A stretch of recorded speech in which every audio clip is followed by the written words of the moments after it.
사람들은 말하지. 국 한 그릇으론 아무것도 바꿀 수 없다고. 국 한 그릇으로 세상을 바꿀 수 있다고 생각하느냐? 이 국은 제국의 운명을 바꿀 것입니다. 오늘 모든 것이 시작됩니다. 지친 눈을 감아라. 오래된 한국 전설을 하나 들려줌. 평범한 국솥 하나만을 무기로 삼았던 한 소녀의 이야기를. 검은 가마솥의 비밀. 평범한 소녀가 조선의 부패를 무너뜨린 이야기. 제1장 목소리 없는 세상.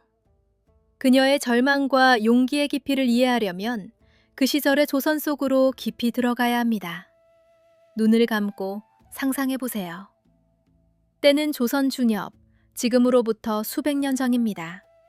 한양 도성에서는 학자들이 밤새 촛불 아래 경전을 읽고 왕은 하늘의 뜻을 받들어 백성을 다스린다고 했습니다.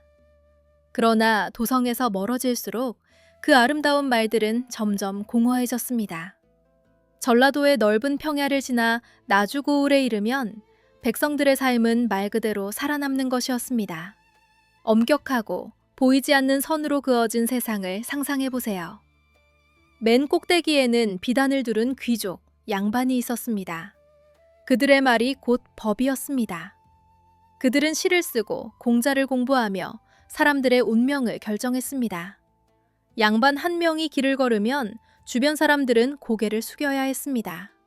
그들의 그림자를 밟는 것조차 무례한 일로 여겨졌습니다. 이 피라미드의 아래에는 상민이 있었습니다. 평범한 사람들, 농민, 장인, 상인. 그들은 얼굴 없는 군중으로 일하고 세금을 내고 봉사하는 것이 임무였습니다. 그보다 더 아래에는 천민이 있었습니다. 노비, 백정, 광대. 이들에게는 손조차 대려하지 않았습니다. 그들은 사람이 돼 사람으로 대우받지 못했습니다. 이 세상에서 모든 것은 질서에 따랐습니다.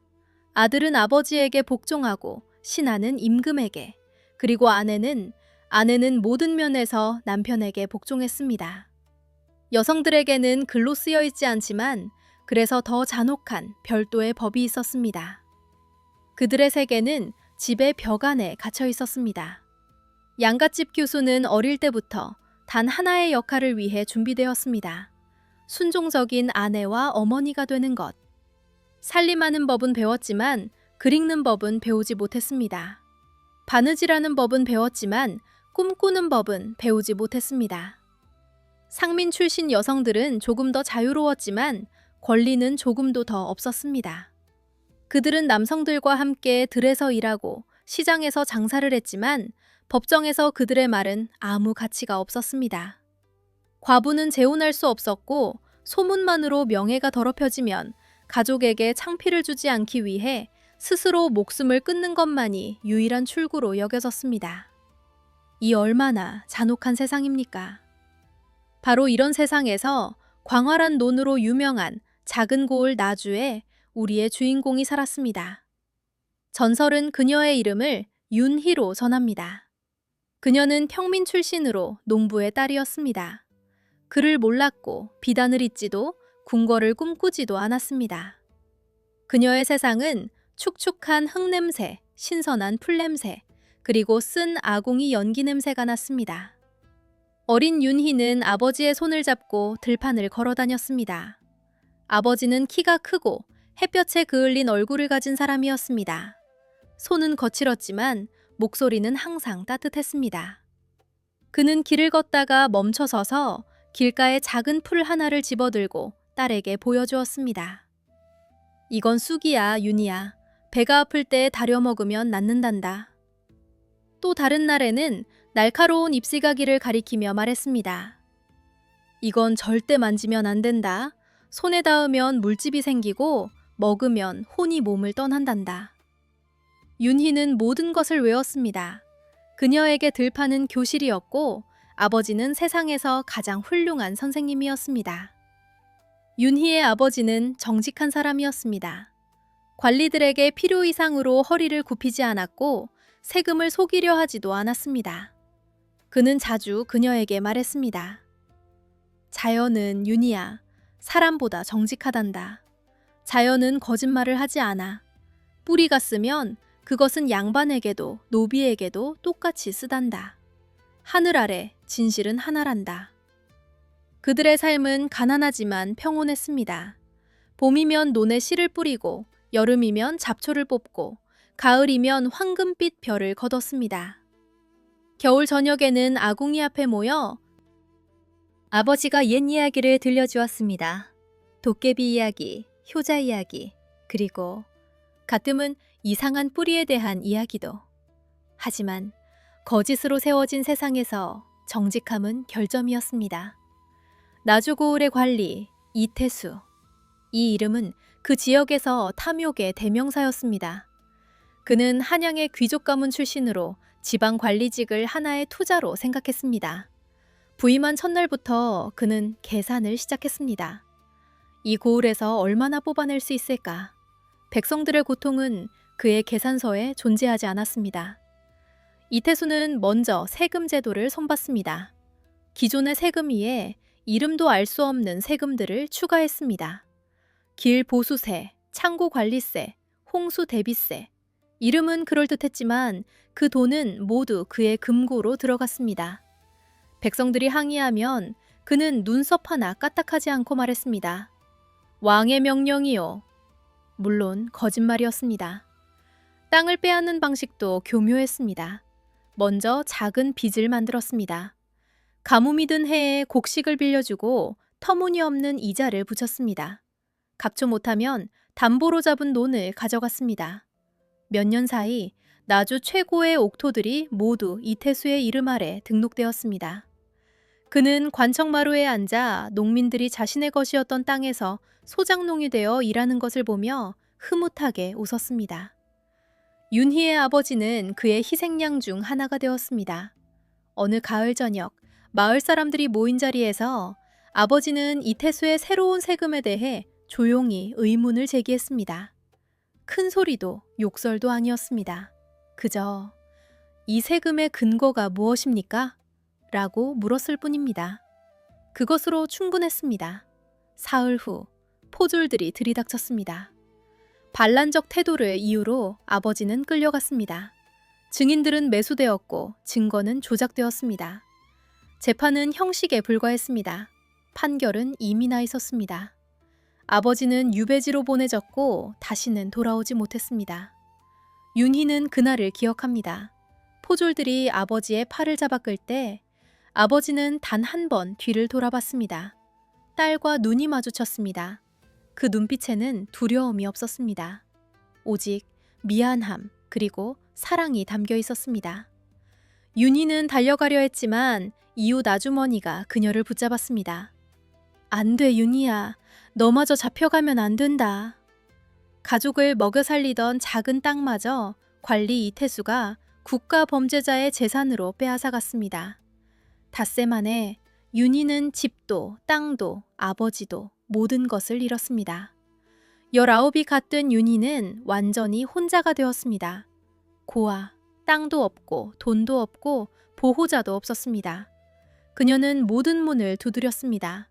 관아에 찾아가 아버지의 무고함을 증명하려 했습니다. 관리들은 그녀를 비웃었습니다. 존경받는 사람들의 말에 맞서는 여자의 말? 이웃들은 동정했지만 돕기를 두려워했습니다. 이태수의 분노가 자신들에게 향할까봐. 한 달이 지나고 2달이 지났습니다. 윤희는 굶짐 속에서도 포기하지 않았습니다. 하지만 세상은 그녀에게 아무런 대답을 주지 않았습니다. 불의는 뜨거운 쇠처럼 그녀의 가슴을 태웠습니다. 그녀는 이태수와 그의 부하들이 이웃들이 굶주리는 동안 잔치를 벌이는 것을 보았습니다. 거짓이 군림하고 진실이 침묵 속에 질식하는 것을 보았습니다. 그녀의 영혼에는 눈물을 위한 자리가 없었습니다. 오직 차갑고 모든 것을 삼키는 분노만이 있었습니다. 하지만 그녀가 무엇을 할 수 있었을까요? 혼자 군대도 없고 돈도 없고 영향력도 없이 이 세상에서 여자의 목소리는 공기보다 가벼웠습니다. 그러던 어느 날 밤 오래된 아버지의 괴짝을 뒤지다가 그녀는 뭔가를 발견했습니다. 말린 약초자루들 사이에서 그녀는 작은 두루마리를 찾았습니다. 글자가 아닌 그림이었습니다. 아버지는 글을 몰랐지만 놀라운 기억력을 가졌습니다. 누렇게 바른 종이에 수십 가지 식물이 정성스럽게 그려져 있었습니다. 두 사람이 함께 만든 기호들, 태양, 치료, 물방울, 통증 완화, 해골, 독. 하지만 한 그림만은 특별히 원으로 표시되어 있었습니다. 작고 보잘것없는 뿌리, 말라버린 거미처럼 생긴, 옆에는 열린 입과 깨끗한 심장이 그려져 있었습니다. 그 그림 아래에 아버지는 자신이 쓸 줄 아는 유일한 단어를 새겼습니다. 청혼, 맑은 영혼의 뿌리. 윤희는 떨리는 손으로 그 두루마리를 들었습니다. 기억이 떠올랐습니다. 어린 시절 마을 노인들이 불 앞에서 속삭이던 이야기. 깊은 산속에만 자라는 신비로운 뿌리. 그것을 달인 물을 마시면 입에서 거짓말이 나오지 않는다고. 아니, 그보다 더 깊은 것. 스스로도 숨겨왔던 가장 부끄러운 진실이 절로 흘러나온다고. 양심을 드러내는 뿌리. 윤희는 항상 그것이 동화라고 생각했습니다. 그냥 재미있는 이야기라고. 하지만 지금 절망의 바닥에서 이 동화가 유일한 출구처럼 보였습니다. 그녀는 자신에게 무기가 있다는 것을 깨달았습니다. 특이하고 전례 없는, 하지만 어쩌면 이 썩어 빠진 세상에서 가장 강력한, 보이거나 빼앗길 수 없는 무기. 그녀의 복수는 음식이 될 것이었습니다. 그리고 전쟁터는 평범한 주막이 될 것이었습니다. 제2장 달빛 쌀주막. 희미한 희망과 신비로운 뿌리의 비밀을 품고 윤희는 도시로 떠났습니다. 그녀는 아무것도 아닌 사람이었습니다. 시끄러운 거리의 그림자. 나주 읍내는 항상 시끄러웠습니다. 시장 골목에는 생선장수, 곡식장수, 옷감장수들이 목청껏 소리쳤습니다. 어린아이들이 골목을 뛰어다니고 소달구지가 좁은 길을 막았습니다. 처음 이곳에 온 윤희는 사람들 틈 사이에서 그저 떠밀렸습니다. 아는 사람도 갈 곳도 없었습니다. 그녀가 머물 수 있는 유일한 곳은 변두리의 허름한 주막이었습니다. 달빛쌀이라는 이름에. 귀족을 위한 곳이 아닌 그녀와 같은 사람들을 위한 곳이었습니다. 지친 나그네, 항구 짐꾼, 가난한 장인들. 지붕은 낡고 마루는 삐걱거렸습니다. 공기는 값싼 술 냄새와 땀과 소박한 음식 냄새로 진했습니다. 하지만 추운 밤, 이곳은 유일하게 따뜻한 불빛이 있는 곳이었습니다. 주막주인은 늙은 김씨였습니다. 70에 가까운 나이, 불평이 많고 낡은 지도처럼 주름진 얼굴을 가진 그는 인생에서 모든 것을 보아왔고 아무도 믿지 않았습니다. 젊은 시절 군인이었다가 전투에서 한쪽 눈을 잃었습니다. 남은 한 눈으로 세상을 더 예리하게 보는 법을 배웠습니다. 사람을 한눈에 꿰뚫어 보는 능력이 있었습니다. 윤희가 그 앞에 섰을 때 늙은 김씨는 한참 동안 말이 없었습니다. 떠돌이 계집애, 먹을 것도 없어 보이는, 하지만 눈빛이 달랐습니다. 애원하는 눈빛이 아니었습니다. 강철 같은 무언가가 그 눈 속에 있었습니다. 결의, 아니면 복수심 같은 것. 일자리는 없어 그가 투덜댔습니다. 하지만 밥과 잠자리 대신 부엌에서 일해준다면, 그렇다면 있어도 되지? 그는 통명스럽게 말했지만 사실 그는 오랫동안 혼자 일하는 것이 힘들었습니다. 무릎이 아팠고 손이 떨렸습니다.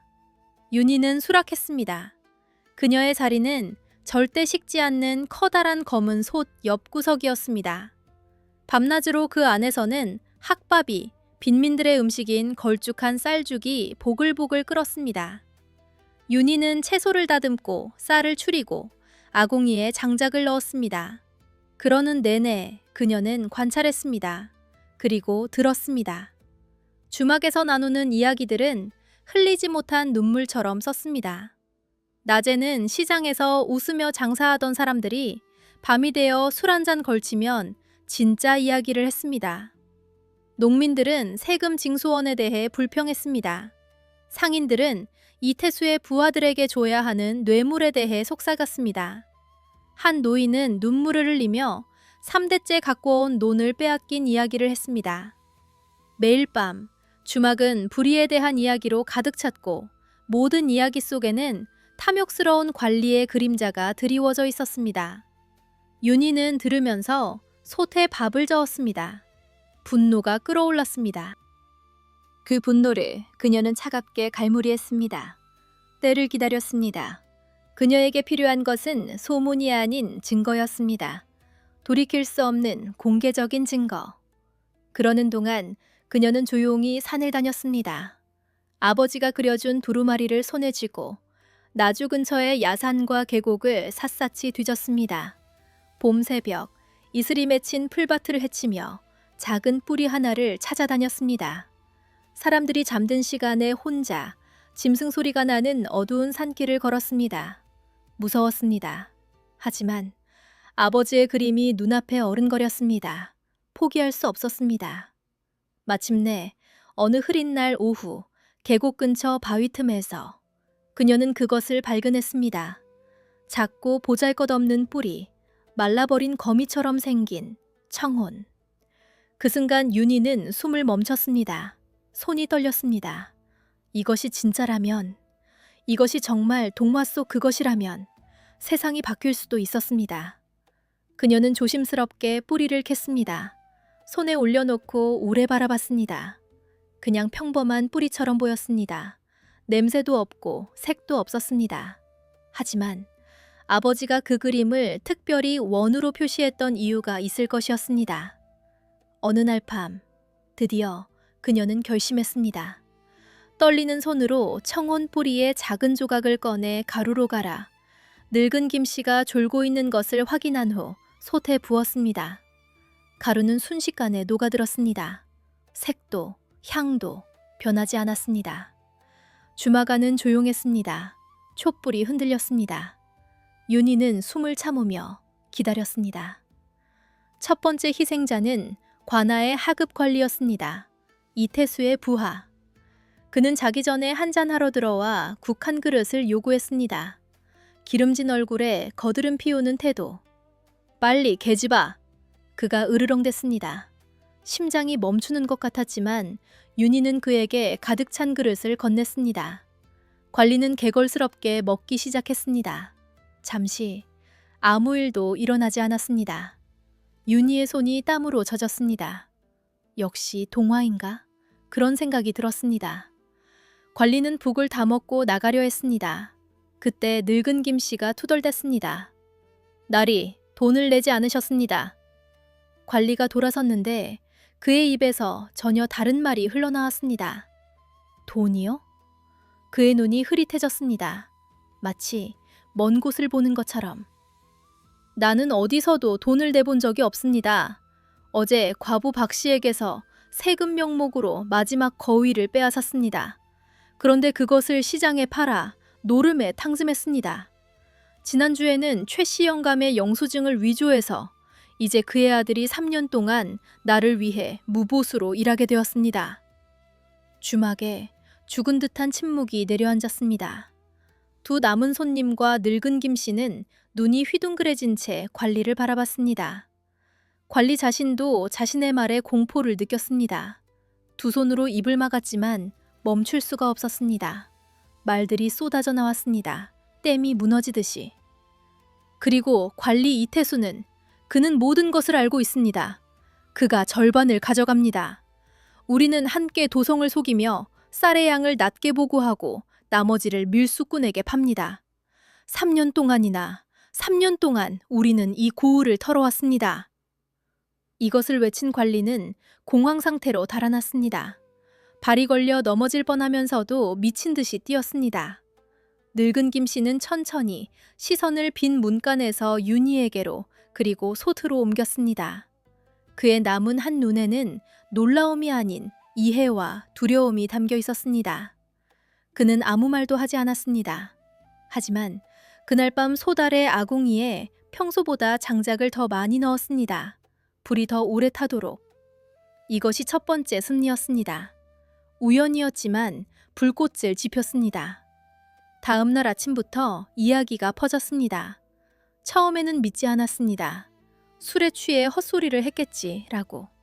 하지만 이틀 후 과부 박 씨가 관아에 찾아가 자신의 거위에 대해 항의했고 증인들이 하나둘 나타났습니다. 사람들은 수군대기 시작했습니다. 달빛살에서 무슨 일이 있었는지를 윤희는 계속했습니다. 다음 목표는 인색함으로 유명한 부유한 비단장수였습니다. 최 씨라는 자였습니다. 그는 시장에서 가장 좋은 자리를 차지하고 항상 최고라고 자부했습니다. 어느 날 오후 그는 달빛살에 들러 지인에게 자신의 대단한 거래를 자랑하다가 국 한 그릇을 시켰습니다. 그리고 먹으면서 말을 이었습니다. 그래서 그 양반에게 최고 장인이 짠 비단이라고 했는데 그의 목소리가 이상하게 변했습니다. 조금 멍한 듯이. 사실은 하루에 쌀 한 공기씩 받는 눈먼 노파들이 만든 것입니다. 첫 비에 색이 다 빠질 거예요. 그런데 그 바보가 3배나 주고 샀습니다. 아, 그리고 나는 저울에 돌을 숨겨서 무게를 속이고 있습니다. 10년 동안이나. 그는 웃었지만 그 웃음은 손님들의 굳어버린 표정을 보고 목구멍에서 막혀버렸습니다.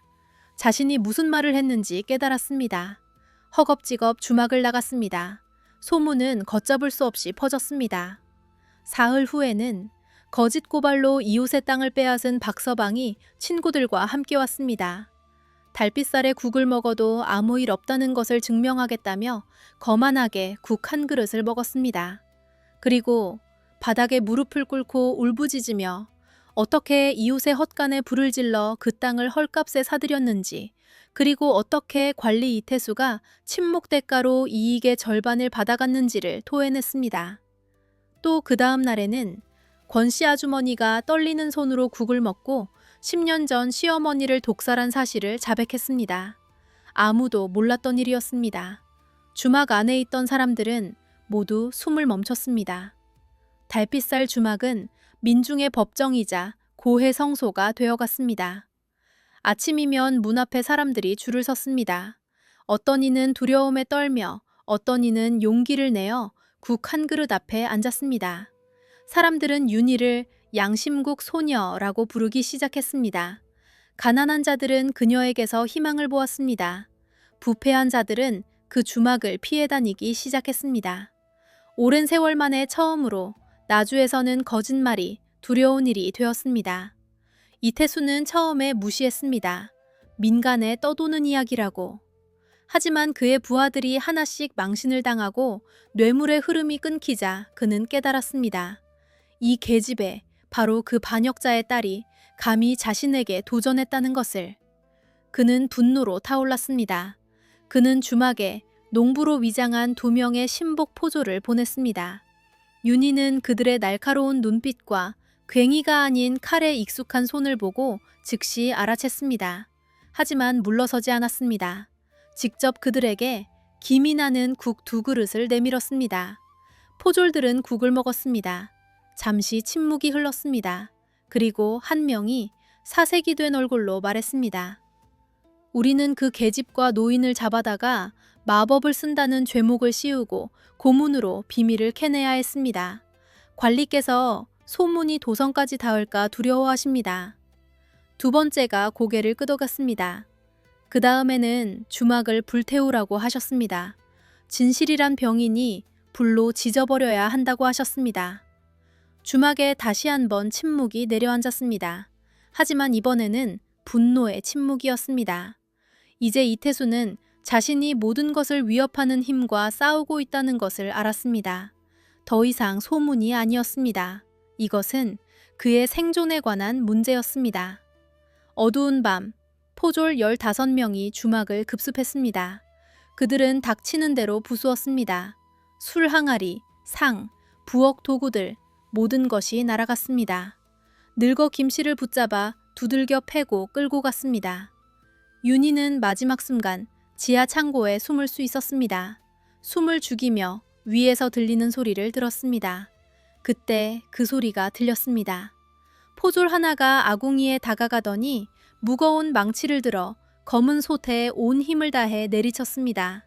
둔탁하고 가슴 찢어지는 소리가 울려 퍼졌습니다. 그녀의 유일한 무기인 소치, 산산조각 났습니다. 국지꺼기다 섞인 물이 쏟아지며 뜨거운 잿더미 위에서 지글지글 끓었습니다. 모든 것이 끝났어. 윤희가 어둠 속에서 속삭였고 그녀의 목소리에는 오랜만에 처음으로 절망이 담겨 있었습니다. 제3장 관리의 마지막 만찬. 지하 창고의 어둠이 짓눌렀습니다. 썩은 나무 냄새, 흙 냄새, 그리고 두려움의 냄새. 위에서는 포졸들의 술 취한 고함 소리와 무언가 부서지는 소리가 들려왔습니다. 솥은 산산조각 났습니다. 늙은 김 씨는 옥에 갇혔습니다. 끝난 것처럼 보였습니다. 윤희는 무릎을 끌어안고 앉아 울었습니다. 자신을 위해서가 아니라 그녀 때문에 고통받는 늙은 김 씨를 위해. 처음 만났을 때 그가 했던 말이 기억났습니다.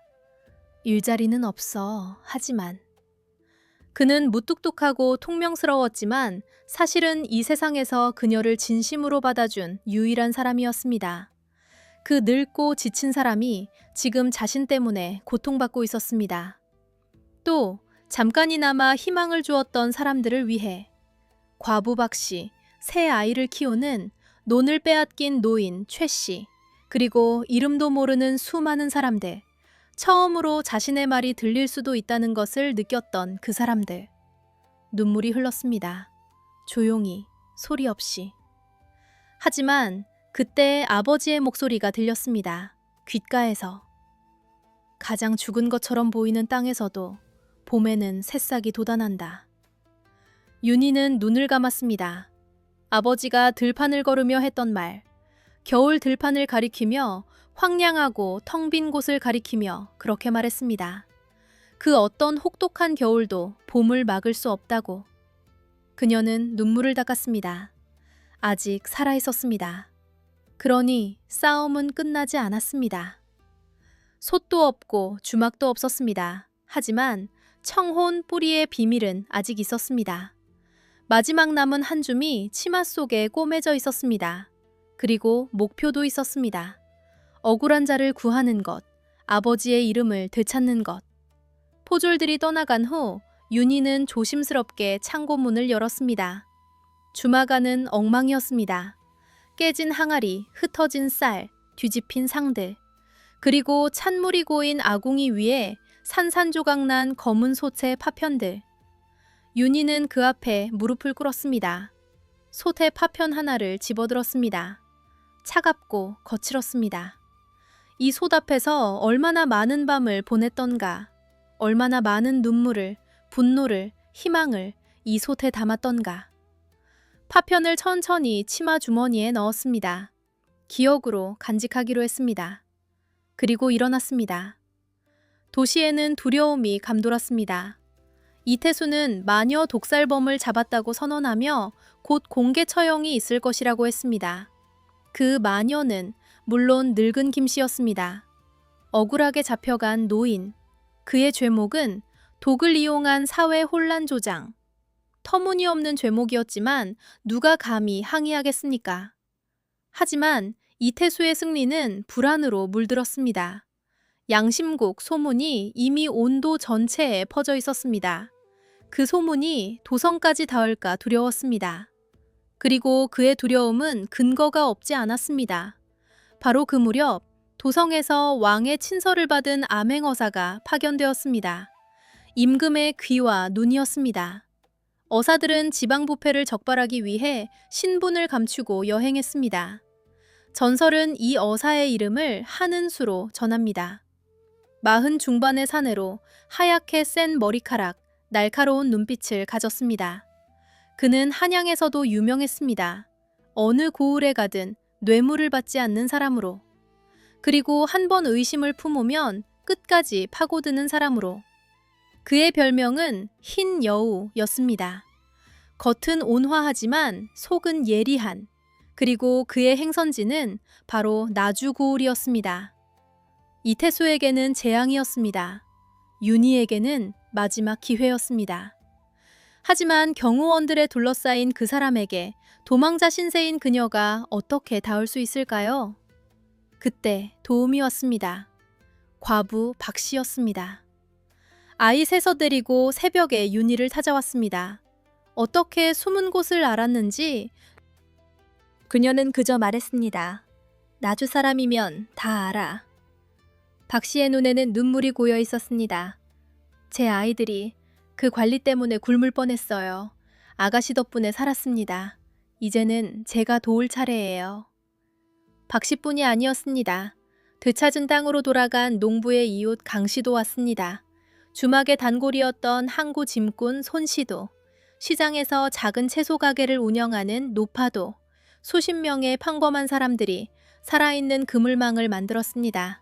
그들은 윤희를 숨겨주고 정보를 전달하고 포졸들을 따돌렸습니다. 정의에 대한 믿음을 돌려준 한 소녀를 위해 모든 것을 걸었습니다. 윤희는 그 마음들 앞에서 다시 한번 눈물이 차올랐습니다. 자신은 혼자가 아니었습니다.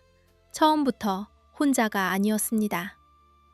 마지막 계획이 그녀의 머릿속에 떠올랐습니다. 대담하고 미친 것 같은, 하지만 달리 방법이 없었습니다. 그녀는 자신의 실수를 깨달았습니다.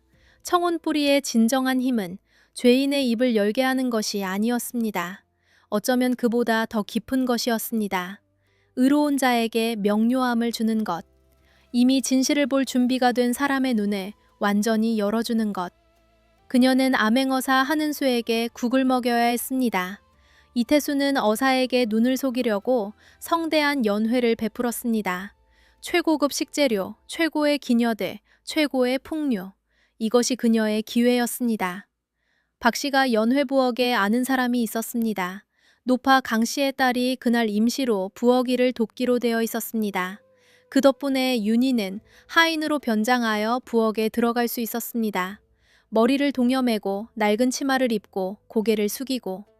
부엌 안은 정신없이 바빴습니다. 음식 냄새, 연기, 사람들의 고함 소리. 윤희는 조용히 그 사이를 누볐습니다. 하인들의 죽을 끓이는 작은 옹기단지를 찾았습니다. 때를 기다렸습니다. 모든 사람의 시선이 다른 곳을 향하는 순간 마지막 청혼가루 한 꼬집을 그 안에 넣었습니다. 마지막이었습니다. 이것을 쓰면 더 이상 남은 것이 없었습니다. 이 한 번에 모든 것을 걸어야 했습니다. 그녀는 단 한 그릇만 준비했습니다. 귀족들의 식탁 위 진수성찬과 대비되는 소박한 학밥 한 그릇에 투박한 사발에 아무 장식도 없이, 그것이 오히려 더 진실해 보였습니다. 가장 어려운 순간이 남았습니다. 얼굴을 숨긴 채 윤희는 음식을 나르는 궁녀들 사이에 섞여 들어갔습니다. 심장이 온 연회장이 들을 정도로 쿵쾅거렸습니다.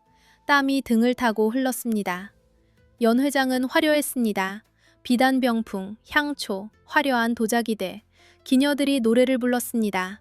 양반들이 웃으며 술을 마셨습니다. 그 중앙에 단정하게 앉아있는 한은수 어사, 그리고 맞은편에 자기 만족감으로 번들거리는 이태수가 앉아 있었습니다. 윤희는 발걸음을 옮겼습니다. 한 걸음, 또 한 걸음, 고개를 숙인 채. 들키면 끝이었습니다. 잡히면 늙은 김씨와 함께 처형대에 오를 것이었습니다. 깊이 고개를 숙여 절을 하며 그녀는 조용히 어사 앞에 그릇을 놓았습니다. 이태수가 역겨운 듯 얼굴을 찡그렸습니다. 이게 무슨 국물입니까? 치우시오. 어사나리께는 더 좋은 것을 드려야지요. 그녀는 날카로웠습니다. 윤희는 고개를 더 숙이며 물러나려 했습니다. 심장이 멎는 것 같았습니다. 하지만 한은수가 손짓으로 이태수를 막았습니다. 그는 긴 여정에 지쳐 있었습니다. 이 화려한 연회가 오히려 불편했습니다. 하인의 고개 숙인 자세와 이 소박한 음식에서 무언가가 그를 끌어당겼습니다. 진실한 무언가가. 때로는 그가 이태수를 바라보며 말했습니다. 소박한 음식이 진수성찬보다 정신에는 더 유익합니다. 우리가 다스려야 할 자들이 누구인지 일깨워주니까요. 그리고 그는 숟가락을 들었습니다. 온 연회장이 멈추는 것 같았습니다. 윤희는 고개를 살짝 들어 어사의 손을 보았습니다. 숟가락이 국 속으로 들어갔습니다. 천천히 입으로. 한은수는 조용히 국을 맛보았습니다. 잠시 멈추더니 또 한 숟가락. 그의 표정은 변하지 않았습니다. 비밀을 외치기 시작하지 않았습니다. 그저 조용히 그릇을 비웠을 뿐입니다. 그런 다음 숟가락을 내려놓고 이태수를 바라보았습니다. 그 순간이었습니다. 어사의 눈빛이 달라졌습니다. 뭔가를 보는 눈빛으로, 아니, 꿰뚫어보는 눈빛으로.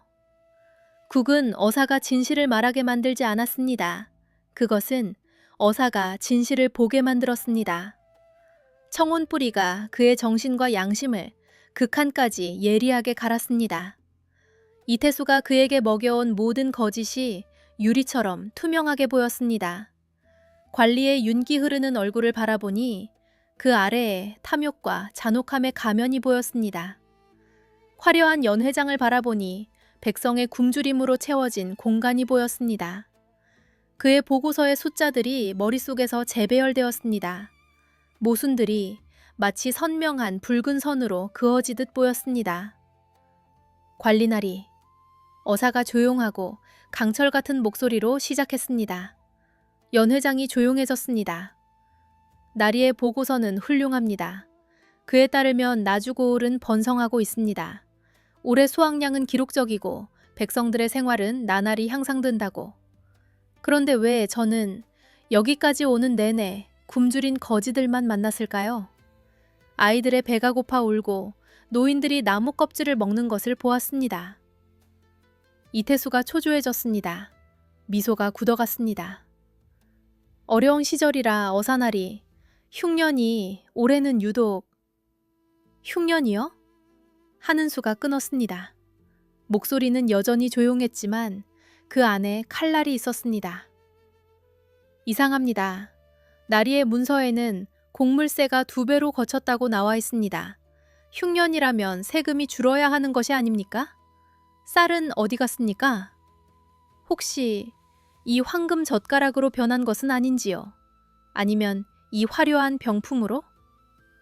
어사의 목소리가 연회장의 침묵을 칼처럼 갈랐습니다. 기녀들이 노래를 멈췄습니다. 양반들이 술잔을 내려놓았습니다. 이태수는 식은땀을 흘렸습니다. 또한 한은수는 계속했습니다. 목소리가 더 낮아졌습니다. 지난 3년간 나리의 관할 구역에서 토지 등록 변경이 있었습니다. 무려 200필지, 모두 원래 소유주를 잃고 나리 혹은 나리의 인척 이름으로 옮겨갔습니다. 이렇게 많은 사람들이 동시에 자발적으로 땅을 넘기다니 참으로 이상한 일입니다. 이태수의 입술이 파르르 떨렸습니다. 그것은 법적 절차에 따라 법적 절차. 한은수가 되뇌었습니다. 마치 그 단어를 음미하듯이.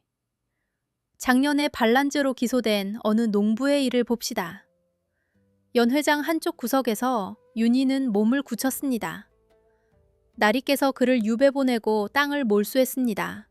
하지만 나리가 언급한 증인 중 한 명은 재판이 있기 2년 전에 이미 사망했습니다. 죽은 자가 어떻게 증언을 합니까? 그리고 또 다른 한 명은 그 재판 이후 나리로부터 논 한마지기를 하사받았다고 합니다. 우연치고는 참으로 기이한 우연입니다. 이태수는 새하얗게 질렸습니다. 그의 눈이 좌우로 흔들렸습니다. 도망칠 곳을 찾는 눈빛으로.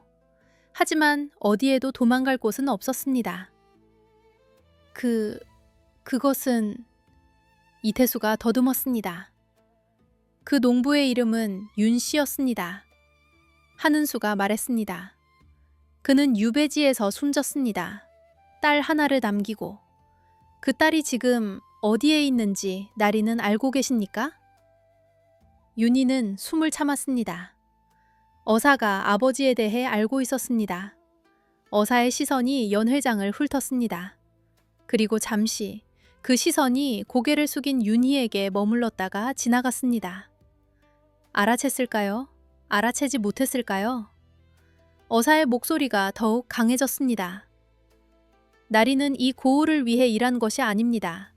나리는 이 고을에서 일한 것입니다. 차이가 있습니다. 관리는 백성의 삶을 위해 봉사해야 합니다. 하지만 나리는 백성을 수학의 도구로 삼았습니다. 이태수는 완전히 무너졌습니다. 어사의 자비 없고 수정처럼 맑은 시선 아래 그의 모든 책략이 모래성처럼 무너졌습니다. 떨리는 손이 테이블을 잡았습니다. 국은 관리에게 영향을 미친 것이 아니었습니다. 그에게 영향을 미친 것은 눈에 보이고 반박할 수 없게 된 진실이었습니다. 나는... 이태수가 중얼거렸습니다. 그리고 갑자기 눈물이 흘렀습니다. 무너지는 사람의 눈물, 오래된 탑이 한꺼번에 쏟아지듯.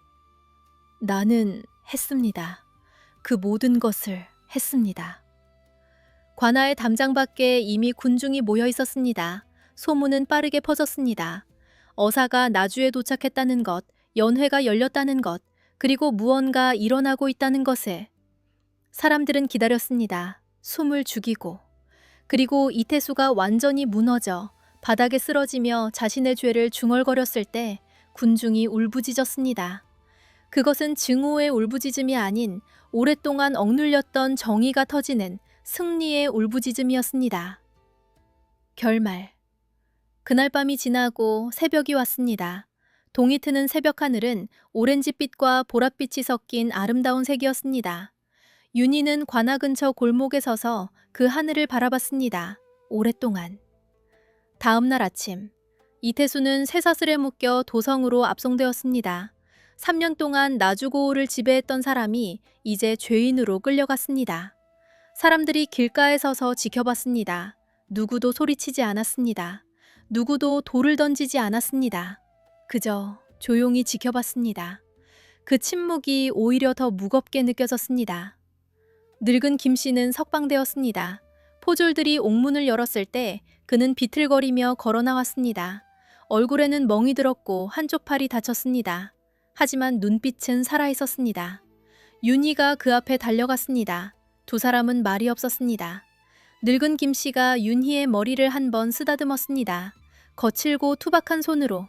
그것으로 충분했습니다. 불법으로 빼앗긴 땅들은 원주인에게 돌려주라는 명이 내려졌습니다. 하루아침에 모든 것이 돌아오지는 않았습니다. 법은 느리고 세상은 여전히 불완전했습니다. 하지만 씨앗이 심어졌습니다. 정의가 비록 잠시나마 나주에서 승리했습니다. 그렇다면 윤희는? 그녀는 광장에 나와 찬사를 받지 않았습니다. 조선 세상에서 여자는 영웅이 될 수 없었습니다. 공식 기록에 그녀의 이름은 어디에도 없었습니다. 그녀는 그저 군중 속으로 사라졌습니다. 떠나기 전 암행어사 한은수가 그녀를 찾았습니다. 어떻게 알았는지 그는 조용히 골목 끝에서 기다리고 있었습니다. 수행원도 호의도 없이 단둘이서. 그는 국에 대해 아무것도 묻지 않았습니다. 그가 연회에서 먹었던 그 국에 대해, 그것이 왜 그의 정신을 그토록 예리하게 만들었는지에 대해 한마디도 하지 않았습니다. 어쩌면 알고 있었을 것입니다. 어쩌면 알면서도 모른 척했을 것입니다. 다만 그녀를 바라보고 말했습니다. 내 음식은 아이야. 위대한 시인의 시와 같구나. 시는 마음을 움직이고 눈을 뜨게 하지. 너는 이 도시에 쌀보다 소중한 것을 돌려주었다. 바로 양심이다. 그리고 양심이 있는 곳에는 언제나 희망이 있단다. 그는 잠시 멈추었습니다. 그리고 조용히 덧붙였습니다. 내 아버지는 결백했다. 그 사실은 이제 공식 기록에 남을 것이다. 이 말을 남기고 그는 돈주머니를 쥐어주고 떠났습니다. 윤희는 오랫동안 그 자리에 서 있었습니다. 아버지의 이름이 되찾아졌습니다. 아버지가 정직함이 결점이라고 한 세상에서 마침내 그 정직함이 인정받았습니다. 눈물이 났습니다.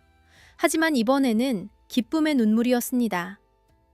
양심국 소녀의 전설은 오랫동안 민간에 살아남았습니다. 이야기는 세월이 지나면서 점점 커졌습니다. 어떤 이는 그녀가 신선에게 뿌리의 비밀을 배웠다고 했습니다. 어떤 이는 그녀가 아버지의 귀신에게 인도받았다고 했습니다. 이야기는 제각각이었지만 핵심은 같았습니다. 평범한 한 소녀가 오직 진실로만 무장하여 권력의 탑을 무너뜨렸다는 것. 그녀가 달빛살 주막을 사서 계속 사람들에게 음식을 했다고들 했습니다. 마법의 국이 아닌 소박하고 정직한 음식을 사람들이 힘든 날이면 그 주막을 찾았습니다. 따뜻한 국 한 그릇을 먹으면 무언가 마음이 가벼워진다고들 했습니다. 청온 뿌리가 있어서가 아니라 그냥 그 음식에 담긴 마음이 사람을 위로했습니다. 그녀의 검은 솥, 포졸들이 부수었던 그 솥은 나중에 새 것으로 바뀌었습니다. 하지만 파편 하나는 그녀의 품에 남았습니다. 어떤 어려운 날에도 그 파편을 만지면 아버지의 목소리가 들렸습니다. 자연은 윤희야, 사람보다 정직하단다. 그녀의 검은 솥은 가장 뜻밖의 것들 속에서도 어둠에 맞서는 무기를 찾을 수 있다는 상징이 되었습니다. 이 이야기는 허구입니다. 윤희라는 소녀는 실제로 존재하지 않았을지도 모릅니다. 청혼이라는 뿌리도 아마 없을 것입니다. 하지만 이 이야기가 담고 있는 진실은 허구가 아닙니다. 부패한 권력은 항상 존재해 왔습니다. 그리고 그것에 맞서는 평범한 사람들도 항상 존재해 왔습니다. 대부분은 이름도 남기지 못했습니다. 기록에 없습니다. 하지만 그들의 용기가 없었다면 세상은 지금보다 훨씬 어두운 곳이었을 것입니다. 힘이란 항상 칼과 권력이 아닙니다. 때로는 힘이란 아니오라고 말하기로 결심한 조용한 목소리입니다. 때로는 배고픈 이에게 국 한 그릇을 내미는 손입니다. 때로는 진실을 알고 있으면서도 두려움 때문에 침묵하는 것을 거부하는 한 사람의 용기입니다. 그리고 아무리 어둡고 불의한 세상이라도 자신의 진실로만 무장한 한 작은 사람이 모두가 볼 수 있는 빛을 밝힐 수 있습니다. CTA, 이 이야기를 끝까지 들어주셔서 감사합니다. 오늘 윤희의 이야기를 함께 걸어오면서 여러분은 무엇을 느끼셨나요? 조선시대의 이야기이지만 어쩌면 낯설지 않은 부분들이 있었을 것입니다. 권력이 진실을 짓누르고 가진 자가 없는 자를 착취하고 목소리 없는 사람들이 침묵을 강요당하는 세상은 그때만의 이야기가 아닐 수 있으니까요. 우리 세상에서는 어떤 것이 그런 검은 소지 될 수 있을까요? 모두가 침묵할 때 진실이 들리게 만들 수 있는 것은 무엇일까요? 때로는 그것이 카메라 한 대일 수도 있고 용기 있는 증언 한마디일 수도 있습니다. 아니면 그저 한 사람의 단호한 눈빛일 수도 있습니다. 댓글에 여러분의 생각을 남겨주세요. 무척 흥미롭게 읽겠습니다. 그리고 만약 이 이야기가 여러분의 마음속에 작은 불씨 하나를 남겼다면 그것으로 충분합니다. 이런 이야기가 좋으셨다면 채널을 구독하고 좋아요를 눌러주세요. 새로운 이야기를 놓치지 않으실 수 있습니다. 다음 이야기에서 또 만납시다.